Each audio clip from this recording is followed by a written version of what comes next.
Há 2 semanas, o Donald Trump foi anunciado como vencedor das eleições dos Estados Unidos. Ele venceu a Kamala Harris, que era vice-presidente do Joe Biden, e o Joe Biden, que tinha desistido de se candidatar novamente, tentar a reeleição, em função de diversos fatores. Aqui eu quero discutir com vocês um pouco sobre o que levou o Trump a ser reeleito, porque ele ganhou em 2016 e volta agora para ser o presidente em 2025, e os impactos na economia e na política internacional, que é o mote desse canal. Eu sou o Bruno Heming, eu sou economista, eu sou doutor em Relações Internacionais e eu volto aqui para falar sobre esse tema de extrema importância, né, que ganhou todos os holofotes aí nas últimas 2 semanas, ainda está reverberando e eu quero discutir com um pouquinho mais de tempo, um pouquinho mais de calma, sobre os impactos aí dessa reeleição do Trump, dessa volta dele à presidência dos Estados Unidos. Bom, como vocês devem ter notado, né, para quem acompanhou meus vídeos aí, desde 2022, né, quando eu iniciei o canal em março de 22, eu parei por um tempo, por alguns meses, por questões pessoais, enfim, né, que não vem ao caso agora, mas voltei para falar um pouco sobre o Donald Trump e a reeleição dele. Não sei, né, se eu vou fazer vídeos com a frequência que eu fazia, mas eu quero voltar a fazer vídeos para falar de temas importantes, como é o tema do Trump voltando à cena. Ele nunca saiu de cena, na verdade, mas ele volta com muita força. E vai ter impactos para o mundo inteiro. Né? A gente não pode deixar de falar sobre isso, ainda mais eu, que me considero alguém que tem a obrigação de dar um retorno de todo o tempo que eu passei estudando, né? Toda a educação que eu tive em economia e relações internacionais, para tratar de um tema dessa envergadura. Bom, a gente tem que pensar que há um motivo do Trump ter voltado.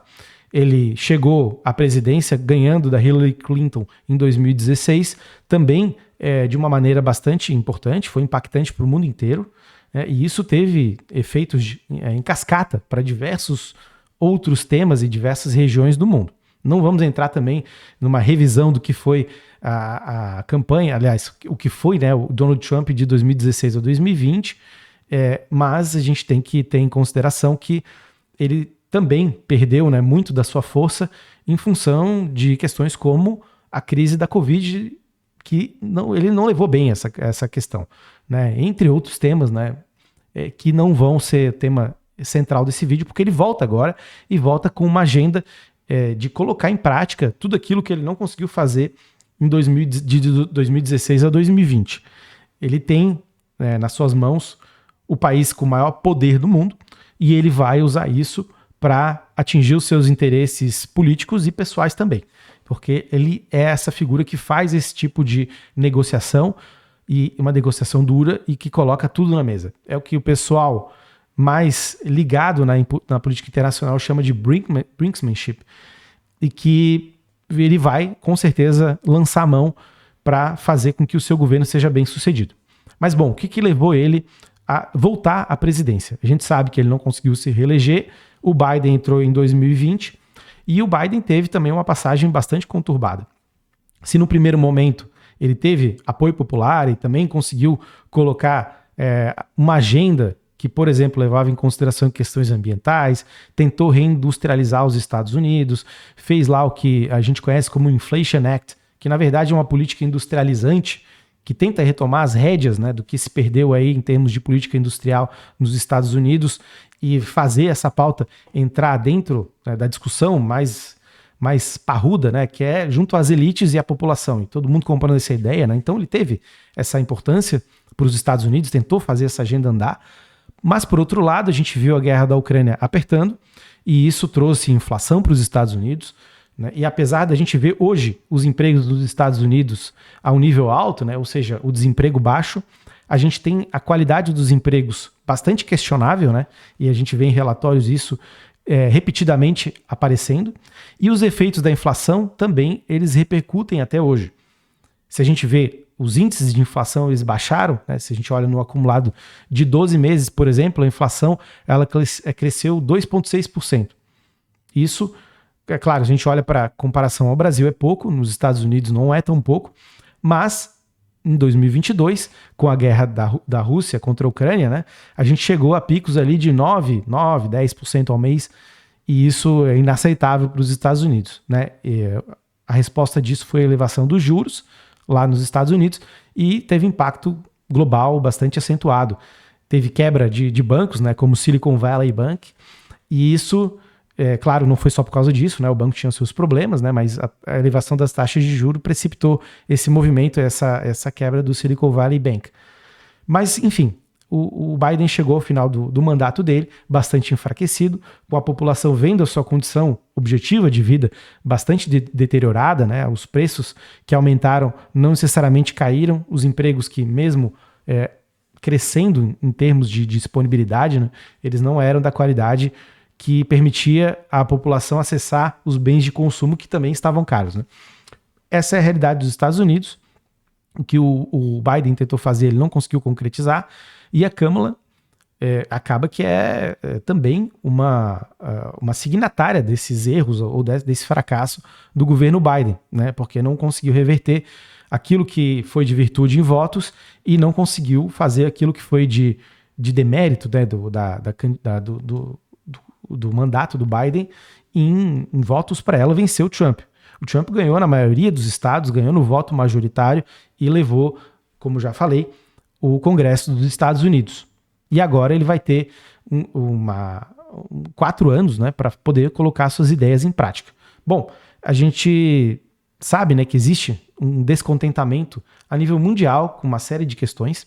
O Trump capitaliza tudo isso, ele leva a extrema-direita para questões e para debater questões como aborto, questões como a cultura woke, né, que seria um viés mais à esquerda, de políticas identitárias, e isso ele é totalmente contra, né, e também a gente tem que refletir até que nível há uma culpa da esquerda em capitalizar essas questões e não debater de maneira mais séria, né, e levar isso a extremos.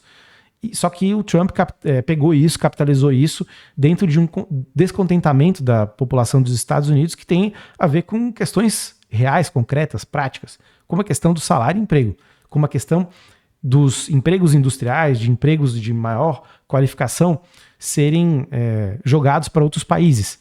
E também tem o bode expiatório da imigração, que o Trump quer fazer, né, e pretende fazer políticas muito severas contra a imigração ilegal, que a população dos Estados Unidos, em muitos dos seus estratos, veem, né, o imigrante como alguém, como um inimigo, na verdade, né? E isso vai ser uma agenda de mandato do Trump bastante forte.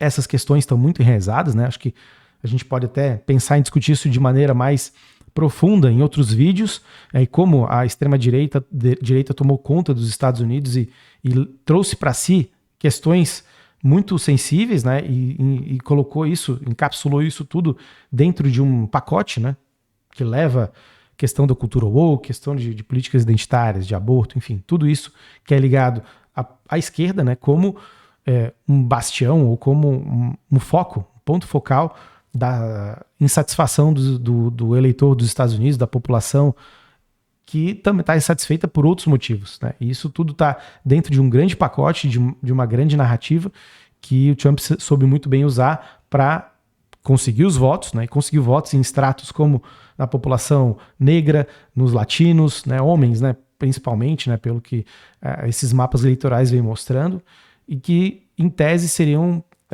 votos que estariam mais à esquerda, porque a esquerda estaria prometendo, né, e promovendo políticas de auxílio e amparo social, mas como habilmente, né, a campanha do Trump, né, e o movimento de extrema-direita no mundo conseguiu fazer, né, que foi basicamente mostrar e colocar essas pessoas contra uma série de pautas, né, as que eu coloquei aqui, e essas pautas dentro dessa lógica de campanha do Trump, e isso deu os votos que ele precisava para vencer.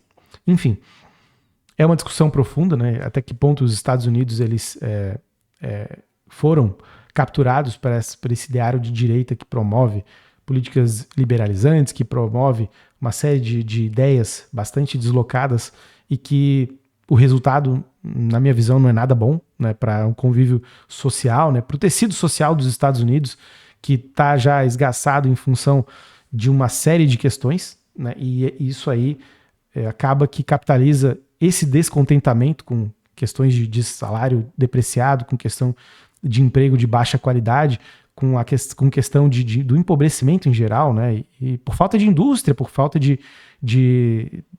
dinamismo na economia dos Estados Unidos, e um dinamismo que ele não fica só nas empresas como Microsoft, como a Nvidia, né? Ou empresas dessas que fazem arquiteturas de software ou de microchips, mas a indústria de diversos setores que acabou se deslocando para outros lugares do mundo e tirando empregos dos estadunidenses.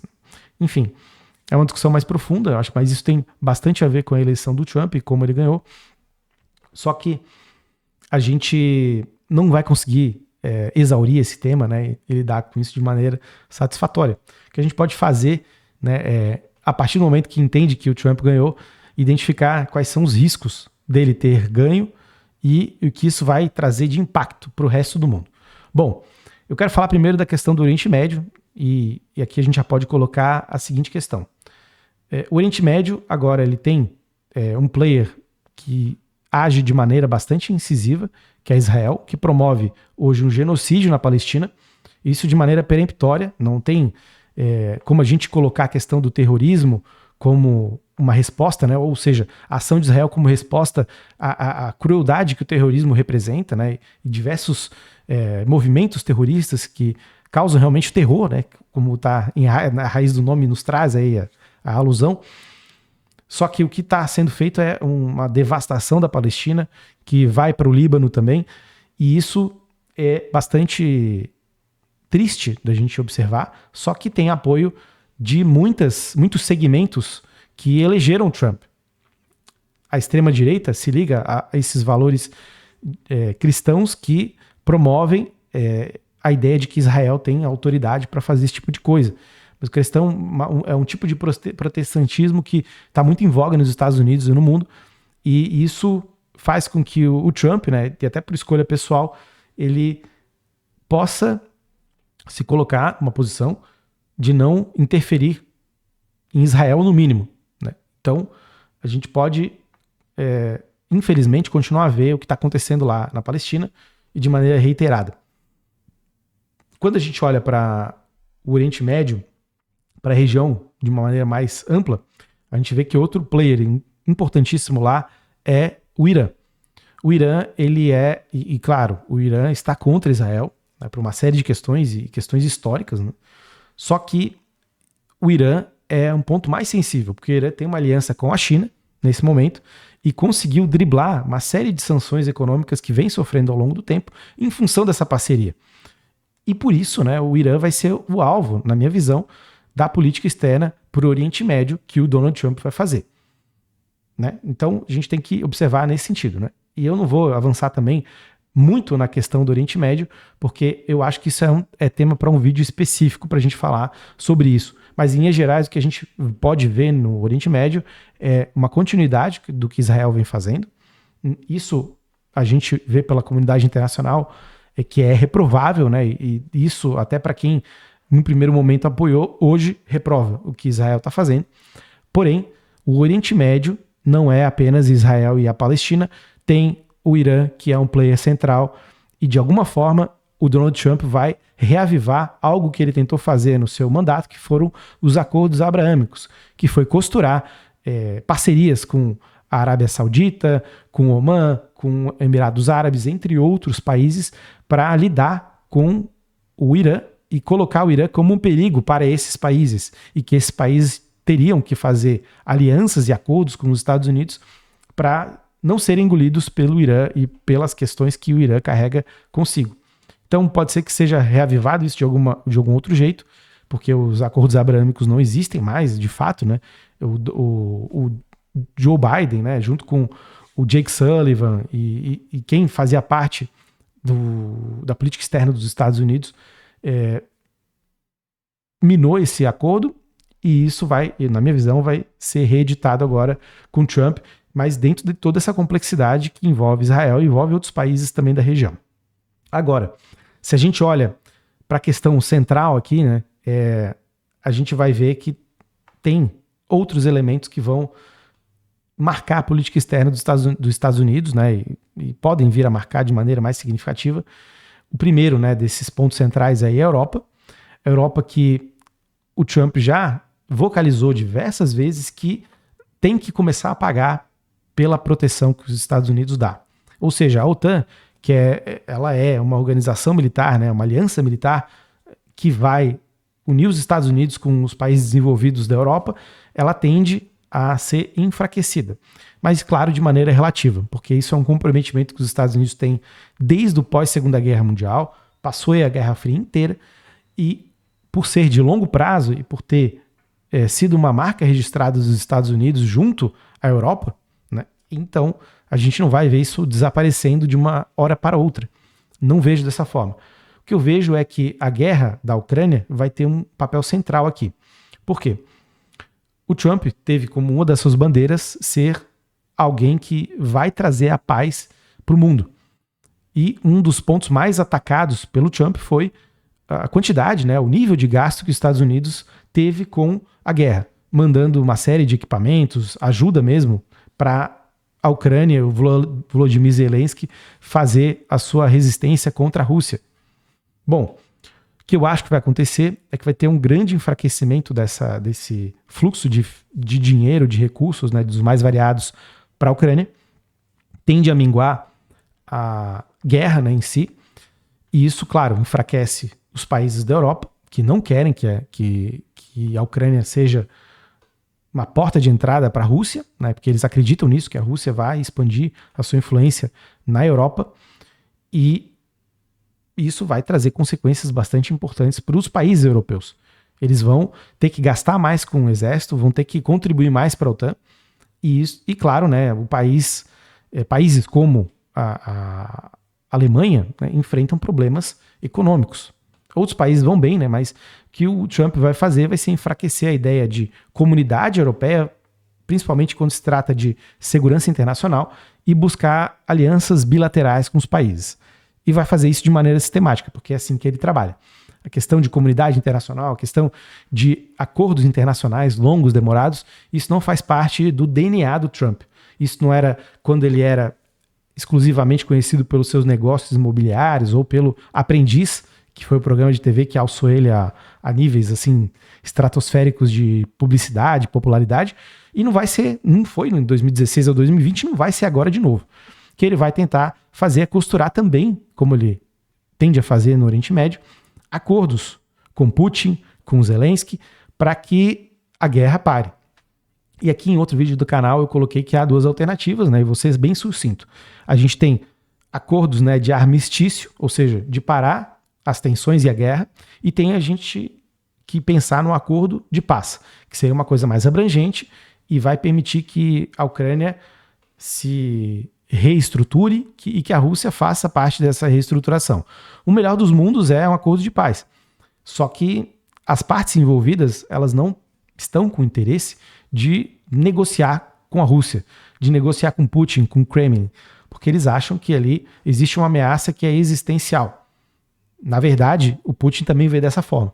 Então, é difícil da gente conseguir conceber um acordo de paz bem amarrado e duradouro, por causa da desconfiança mútua que existe.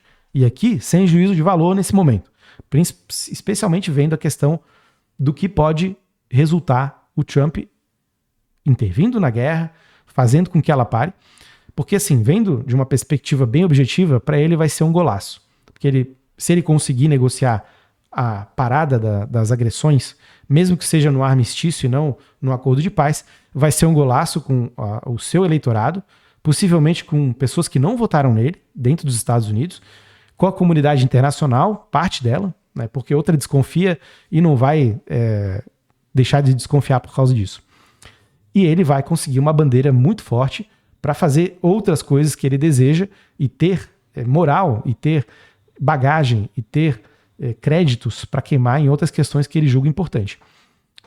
Guerra é algo que ele diz que não quer fazer. Então, fazer com que a guerra na Ucrânia pare vai ser algo muito importante para ele internamente e externamente. Então vejo que isso é um ponto central que o Trump vai tentar endereçar no seu mandato, né, nos próximos 4 anos, e ele elegeu como chefe da Secretaria de Estado dos Estados Unidos, que é o equivalente ao Ministério das Relações Exteriores no Brasil, porque cuida dos assuntos internacionais dos Estados Unidos, o senador Marco Rubio. E ele já disse que é contra a continuidade da guerra entre Rússia e Ucrânia, que quer acordo. Claro que o Trump é que manda, mas se o secretário de Estado dos Estados Unidos faz coro, é possível que a gente veja algo indo nesse sentido. O que vai ser bom para a Rússia, né? Olhando pelo lado da Rússia, vai ser muito bom, porque a Rússia vem gastando muito com a guerra, apesar de não ter sofrido a crise econômica que se esperava que ela fosse sofrer, pelas sanções econômicas, pela inflação que o mundo viveu. A Rússia deu um jeito, desviou de diversos desafios e continua forte. Pasmem, né? Porém, tudo tem limite, né? Ela não pode continuar numa guerra indefinida e gastando os tubos que ela vem gastando. Então, para ela vai ser bom também. Vai poder direcionar para outros lugares. E para a Rússia é uma vitória gigantesca caso vá no desdobramento, no sentido que eu estou falando. A outra questão, daí que me toca mais, né, por eu ter estudado a China, por eu ser um dos coordenadores da pós em China contemporânea no Brasil, que é a única no Brasil, né, na PUC Minas, né, a PUC Minas cedia e eu sou um dos coordenadores, junto com Samuel Spellman, Javier Vadel, Mariana Burger, e a gente tem, claro, obviamente, interesse em saber os rumos que a China toma e os impactos que as ações da China têm para o Brasil e para o mundo. E pensar do outro lado também vale, né? Os impactos que um Donald Trump tem com a China e o que isso impacta no resto do mundo. Bom, qual que é a questão para o Trump? O Trump também quer e vê a China como uma grande adversária, ou como grande adversário no âmbito internacional. Isso não vai mudar, era para o Biden, era para ele no primeiro mandato, e vai agora se acirrar. Mas, efetivamente, o que a gente pode ver para os próximos anos em que o Trump vai estar à frente da economia dos Estados Unidos? Bom, a China tem questões no ponto mais assim, a nata do desenvolvimento tecnológico industrial, que são os semicondutores, né, que é uma cadeia extremamente complexa, cheia de nuances, que vale uma discussão à parte, mas aqui o que a gente pode trazer é o seguinte: tem dois players que são importantíssimos, os Estados Unidos ainda é o grande player dos semicondutores, né, esses que são usados em máquinas e uma série de equipamentos robóticos, né, e avançados hoje em dia, e tem a China que fez um catch-up, ou seja, chegou muito perto dos Estados Unidos e pode sim ultrapassar. E tem no meio do caminho Taiwan, que tem aí a grande fábrica, né, que é a TSMC, que fabrica a grande parte dos semicondutores do mundo inteiro. Claro que a cadeia é muito maior, tem vários países envolvidos, países europeus, e, enfim, é muito complexo. Mas, para a gente simplificar aqui, são China, Estados Unidos e Taiwan. Taiwan faz parte da China, isso não sou eu que estou falando, é os Estados Unidos, ele considera Taiwan um território chinês, e há em Taiwan movimentos separatistas. A China é contra, lógico, e ela vê Taiwan como sendo sua e a separação de Taiwan como uma ameaça estratégica. E pelas questões tecnológicas de produção, também existe um dano possível muito alto de Taiwan não estar sob a influência da China. Tem questões financeiras, mas a questão financeira ela se estende para Hong Kong, para Macau, para Londres, enfim. Esse não é um mote aqui. Mas o Donald Trump vê a China como uma ameaça e vê a China como uma ameaça para os planos de, por exemplo, aumentar a industrialização dos Estados Unidos. Fazer com que os produtos chineses não compitam mais dentro do território dos Estados Unidos. Produtos chineses baratos e que asseguraram aos Estados Unidos e boa parte do mundo uma inflação controlada, porque a China produziu muito barato por muito tempo em volume absurdo. E isso fez com que bens de consumo dos mais variados e ultimamente bens de capital fossem incorporados por diversas empresas e fábricas do mundo inteiro.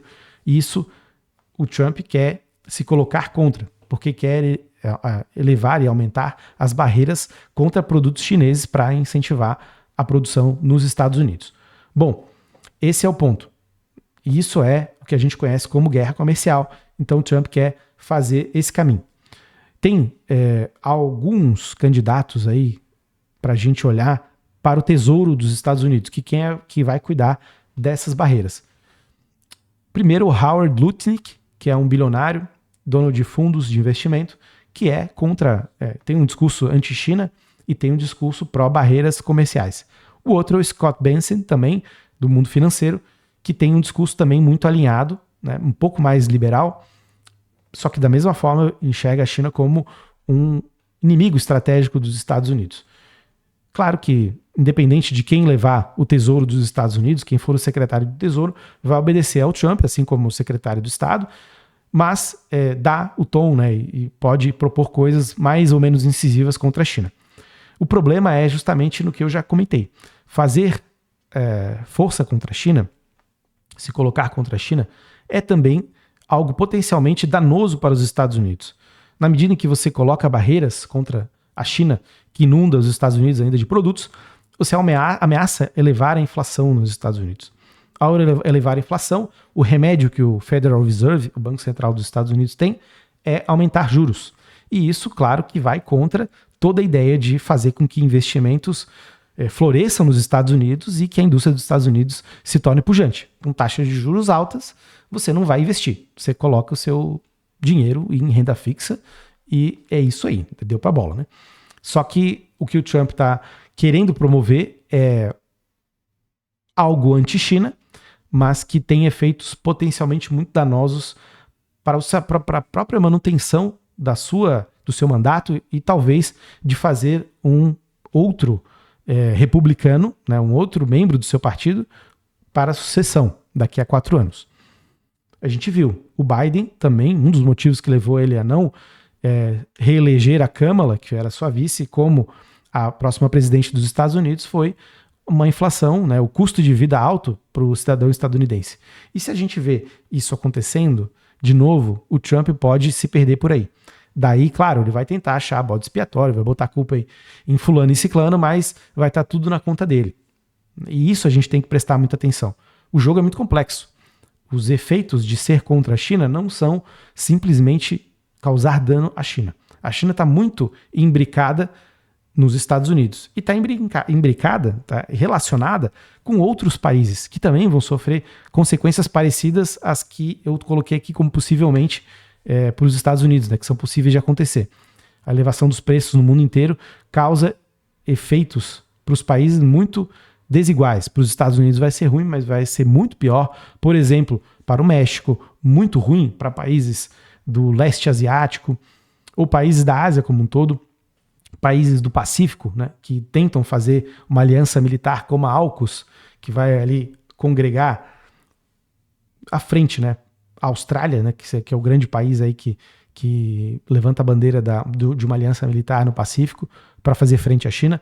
Então a gente vê o efeito, né, causal das ações do Trump contra a China, botando barreiras e impedindo com que a China venda os seus produtos nos Estados Unidos a nível global. São efeitos muito perversos. Mas, claro, né, esses não são os únicos, né? Eu trouxe alguns aqui para a gente discutir um pouco. Há possivelmente coisas que vão ser destrinchadas aí ao longo do tempo, né? O Trump ainda precisa fechar completamente, né, a lista de secretários que ele vai colocar, e temas dos mais variados vão surgir para a gente observar. A questão do Brasil é essencial, né, o que pode acontecer com o Brasil, porque há uma disputa no Brasil por diversas questões e que envolvem Estados Unidos e China. Podemos dar exemplo como equipamentos militares, questão de satélites para a internet, né, que é uma questão aí que é muito importante para os Estados Unidos, né? O Elon Musk, né, que ficou notoriamente alinhado ao Trump aí nessa eleição, é alguém que tem interesse, né, ele tem empresa que lida com isso, né, que é a Starlink, e a empresa chinesa, por exemplo, agora fechou contrato com o Brasil, tende a fechar um contrato com o Brasil para que os satélites chineses consigam ser, né, usados para o espalhamento da internet no Brasil. Então tem muitas questões aí que vão precisar serem tratadas, mas por hora é isso, né? O próximo vídeo que eu vou fazer, e acho que não sei se é o próximo exatamente, mas ele está aqui na esteira, é sobre a questão europeia especificamente e da Alemanha. A Alemanha que vem sofrendo uma crise econômica importante e tem tudo a ver com o ponto que eu trouxe aqui sobre a guerra na Ucrânia. Mas bom, por hoje era isso. Um grande abraço. Muito bom estar gravando aqui de novo e conversando com vocês. Deixem as suas perguntas, me sigam no meu canal e a partir do que vocês derem de feedback para mim eu posso gravar vídeos sobre temas que sejam do interesse. Mas por hoje era isso, né? Falar da eleição do Trump sempre é algo importante, até pelas consequências que eu coloquei aqui, mas por outras também, né? A gente ainda não tem a extensão completa do que pode acontecer, até pelo caráter até certo ponto imprevisível da política externa do Trump e do que ele pode conseguir realizar em termos econômicos e de alianças internacionais e os efeitos das suas ações a nível internacional. Então eu vou tentar acompanhar aqui o máximo possível. Se vocês trouxerem feedbacks sobre temas que são relevantes para vocês, eu posso gravar vídeos sobre e discutir. Mas era isso por hoje. Um grande abraço e até mais.